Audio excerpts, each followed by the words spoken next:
Today, we're looking at 5 activities that I've designed for Zoom's breakout rooms. Hello, welcome back to my channel, Charlie's Lessons, and thank you for coming back to watch another video.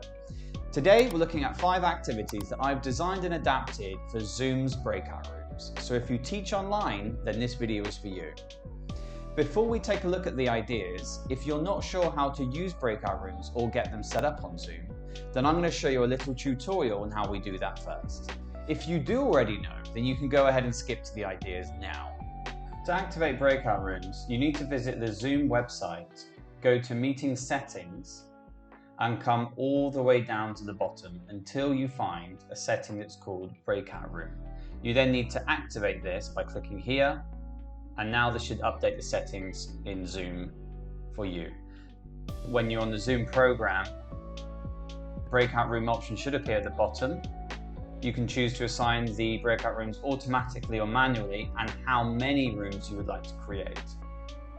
Once you click create, you've got your rooms available now. And you can also change some options such as how long you want the breakout rooms to last for, and also a countdown from when you tell the students you're going to close the rooms to when they have to come back to the main room. For a lot of these tasks and ideas that I'm going to show you, you're going to need to first assign students to rooms, but also move students from one room to another. To do this, just select the student's name, move to, and select the room you'd like them to move to. We're focusing on Zoom today because in my opinion, it's the best platform for teaching online. But Google Meet, Microsoft Teams, they also have breakout room capabilities. So if you're using those platforms, you can still use my ideas.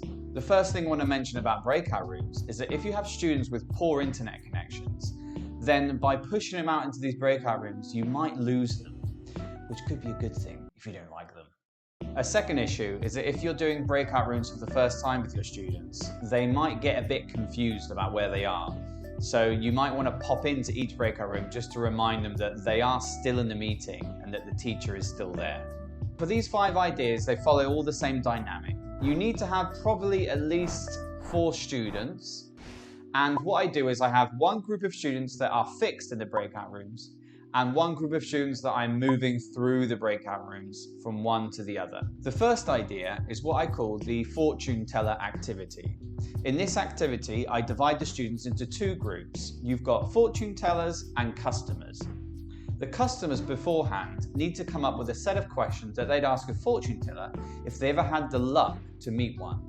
Now, what I do is I give them topics like love, money, work, family, and I get them to come up with a set of questions that they would ask. What I ask the fortune tellers to do is that I get them to come up with predictions in answers to those questions. I move the customers through the breakout rooms and they ask the fortune tellers their questions. Or alternatively, you have the customers fixed in the breakout rooms and I move the fortune tellers through each breakout room. Now, once they're finished and I close the breakout rooms, I ask all the students to come back to the main room and to share feedback on what predictions were made for each student. So for the fortune teller activity, an example could be something like this. Cross my palm with silver and I will tell you your future. You will have 6 children and you will meet a lovely husband. The second activity is an activity I call Who Am I? I ask the students to think of a famous person but to keep it a secret and not tell the other students. I then ask the other students to think of questions that only require a yes or no answer. I move the students through the breakout rooms and the students that are fixed in the breakout rooms already have to ask the students that arrive yes or no questions in an attempt to find out who the famous person is. When we've all finished, I close the breakout rooms, bring all the students back, and I ask them who managed to guess correctly the name of the famous person. Idea number 3 is an activity I like to call banana. Ooh, I'm a banana. In this activity, what I ask the students to do is that I give them a word that is taboo and we replace that word with banana. So for example, I might give them the word fish and they have to create a dialogue that includes the word fish in many different ways, but replace it always with banana. So for example, White wine is great with banana. When I go swimming in the sea, I always see a lot of banana. I watched a film the other day called Finding Nemo, which was about a banana that got lost. You see how easy it is? Once the students have created this dialogue with their taboo word that I've assigned with them, I put them into their breakout rooms and I have other students move through the breakout rooms, listening to this dialogue and trying to guess what the taboo word is. When we finish, bring them all back into the main room and find out if the students got the right answer. Idea number 4 is an activity that I like to call election time. I assign one group of students as presidents or prime ministers and another group of students as voters. The objective of the game is that the presidents or prime ministers have to come up with promises and convince the voters to vote for them. When they come up with these promises, they usually use either the first or the second conditional.